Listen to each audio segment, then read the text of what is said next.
1차 대전 이후 열강의 반열에 들어선 일본은 이후 침략 야욕을 노골적으로 드러내기 시작합니다. 이미 조선은 식민지가 된 이후였고요. 일본은 이에 만족하지 않고 다른 지역을 침략하려고 계획을 세우기 시작하는데 어느 쪽으로 주로 침략하느냐가 일본 내에서 논쟁거리가 됩니다. 이에 대해 크게 두 가지의 의견이 대두되는데요. 하나가 북진론, 호쿠신론이었고 다른 하나는 남진론, 난신론이었습니다. 북진론은 일본 해군과 육군 중에서 주로 육군이 주장하던 계획인데요. 1930년대 초반에 괴뢰의 만주국을 건국한 이후에 연해주, 몽고, 그리고 소련 지역으로 진출한다는 계획이었습니다. 바다로 가는 것보다는 이렇게 육지로 진출하는 것이 육군이 더 할 일이 많아 보이죠. 그렇지만 이 북진론은 2차 대전이 발발하던 1939년 소련과 일본의 국경 분쟁 중 하린골 전투에서 일본이 패함으로써 사실상 폐기됩니다. 이후 일본은 1941년에 소련과 중립조약을 맺고 같은 동맹이던 독일이 소련을 침공하는데도 도움을 주지 않습니다. 북진론과 대비되는 계획이 바로 남쪽으로 진출한다는 남진론이었는데요. 소련 쪽이 아닌 동남아시아와 태평양 방면으로 진출한다는 계획이었고 주로 일본 해군을 중심으로 만들어졌습니다. 결국 일본이 차후에 선택하게 된 것도 바로 이 남진론이었고 필리핀과 하와이의 미국, 그리고 싱가포르를 중심으로 한 영국과 필연적으로 충돌하게 되는 코스를 밟게 됩니다. 진주만 기습 5개월 전이던 1941년 7월 일본군이 베트남의 캄란만 해군기지를 점령하고 이제 위협이 목전에 닥친 영국은 최대한 빨리 해군함대를 싱가포르로 보내 일본을 견제하기로 합니다. 그리고 전함 프린스 오브 웨일즈와 구축함 2척을 영국에서 싱가포르로 파견시킵니다. 프린스 오브 웨일즈와 구축함 2척은 톰 필립스 제독의 지휘 아래 1941년 10월 25일 영국을 출발해서 열흘 뒤인 11월 5일 영국 해군기지가 있던 시에라리온 프리타운에 도착했습니다. 함대는 항해를 계속해서 11월 16일에는 케이프타운에 도착하고 이후 11월 29일에는 실론섬에 도착해서 순양 전함 리펄스 그리고 다른 구축함 2척과 합류합니다. 프린스 오브 웨일즈 그리고 리펄스가 싱가포르에 도착한 것은 1941년 12월 2일이었습니다.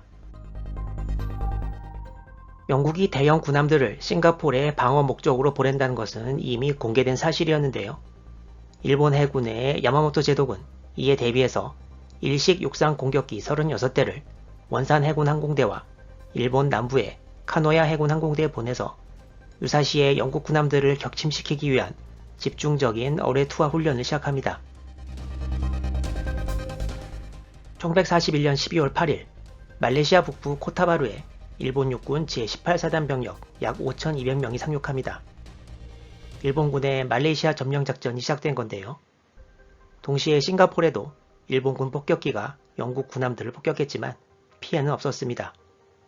이날 일본군은 영국 식민지인 홍콩도 동시에 공격해서 같은 날 윈스턴 처칠 영국 총리는 결국 주영 일본 대사에게 양국 간 전쟁 상태가 존재함을 통보함으로써 정식으로 일본에 선전포고를 하게 됩니다. 그리고 같은 날 일본은 진주만도 기습해서 동시에 영국과 미국과의 전쟁에 돌입하게 됩니다. 싱가포르의 영국군은 말레이시아에 상륙한 일본군에 대항해 주로 공격 위주로 나갈 것인가 아니면 수비 위주로 나갈 것인가 고민하게 됩니다. 사실 싱가포르 주둔 영국 함대 포스 Z에는 영국 해군이 자랑하는 프린스 오브 웨일즈와 리펄스가 있었지만 함대 자체가 대규모는 아니었습니다.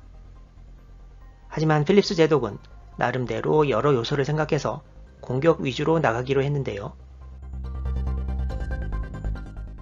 일단 필립스 제독은 영국이 자랑하는 2척의 대형 군함은 일본 항공 전력에 쉽게 당하지 않을 것이라는 생각을 하고 있었습니다. 그 이유는 일단 일본 항공모함이 근처에 없고 영국 군함을 공격하는 것은 일본 수평 폭격기들일 텐데 이게 명중률이 낮기 때문에 크게 걱정할 필요가 없다는 것이었고요. 설사 일본 뇌격기가 출동해도 지금까지 전쟁 역사에서 대형 군함이 어뢰에 맞아 침몰한 적이 없기도 했기 때문이었습니다. 또한 원래 싱가포르 주둔 영국 함대 포스 Z에는 영국 항공모함 인도미터블이 따라오기로 되어 있었지만 공교롭게도 카리브해에서 좌초되는 바람에 싱가포르로 따라오지 못했습니다. 싱가폴 기지에 있는 영국 항공 전력도 구식 항공기 위주로 약해서 불안한 실정이었지만 이를 무릅쓰고 필립스 제독은 프린스 오브 웨일즈와 리펄스에 출동 명령을 내립니다. 싱가폴의 영국 해군과 필립스 제독의 운명은 어떻게 될까요? 다음 영상에서 계속 이어집니다. 시청해주셔서 감사합니다.